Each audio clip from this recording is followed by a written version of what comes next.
Pagdating ko nga mga ka-idol, at nagdaan nga pala ako kila Auntie Mel, dati yung Elio sa bahay nila. At yan sila busy sa paggawa ng panghanap buhay ng matang 4 dito sa Malampaya.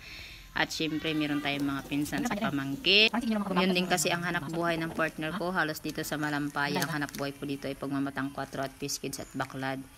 So dahil sa pag-uwi natin ay talagang 7 months na hindi natin nalinisan ang bahay at walang naglilinis dahil busy din yung isa sa paghahanap buhay sa Pandaragat. Kaya talagang daming alikabok sa mga gamit ko, sa mga chibrichi kong mga gamit kong mga pangkuriti na hindi ko na rin nagagamit. Na nakadisplay dyan, nininis ko isa-isa. Sobrang daming alikabok. Nagsalansan din pala ako ng mga damit namin na hindi ko na sinusuot. Dahil nag-stay na po kasi ako sa Puerto. Nagbakasyon na po ako dito ng ilang days para malinis ko lang yung aking bahay na iniwanan. Temporary kasi wala na ako dito. Kay sa Puerto naman ako nag-stay dahil doon lahat nag-aaral ang aking mga anak. At may bahay din naman kami doon kahit kubo-kubo ay nakakaraos din. So ganun lang ang buhay ko guys. Parot parito. Namiss ko rin ang buhay dito sa probinsya namin. Kaso kailangan kong alalayan ang aking mga anak dahil nag-aaral sila. Alas 4 ng hapon pala ako dumating dito sa area namin sa bahay. Kaya kahit gabi na guys, yung mga gilid ng kasulok-sulukan ng aking kabahayan ng aming kwarto ay talagang kinutkot ko yan at ang dami ko talagang nakuhang mga dumi. Mga alikabok ba na nanggaling sa mga dingding at galing sa bubong.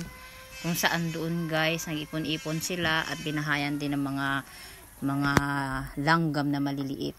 At may mga yung mga lumilipad-lipad na hayop-hayop pag ma-sign na tag-ulan. Nandun sila sa mga gilid. Kaya tinanggal ko talaga yun guys. Pati yung mga inakyat ng anay ang aking mga dingding. Tinanggal ko isa-isa. Talagang sobrang dami-dami nila. Hindi rin naman ako na hirapan dahil sanay at gamay na gamay natin ang mga gawaing bahay. At hanggang sa libutan at hanggang sa kaumagahan, maghapon ang kalilinis ko guys dahil hindi talaga ako makahampante na hindi ko talaga malinis hanggat nakikita akong parang maraming mga dumi-dumi. So hanggang paligid ng bahay ay talagang chinik ko talaga at yan at namatay na ang aking halaman dahil ng tag-init ay wala talagang nagdilig-dilig dahil sa sobrang init din talaga namatay siya dahil dyan po ang impact ng init sa aking gilid ng bahay. Dyan talaga ang pasok ng araw at ito rin yung mga gilid ikinutkot pa ng aso. Kaya naman ako ay binalik ko sa pagkakabalik sa dating posisyon niya.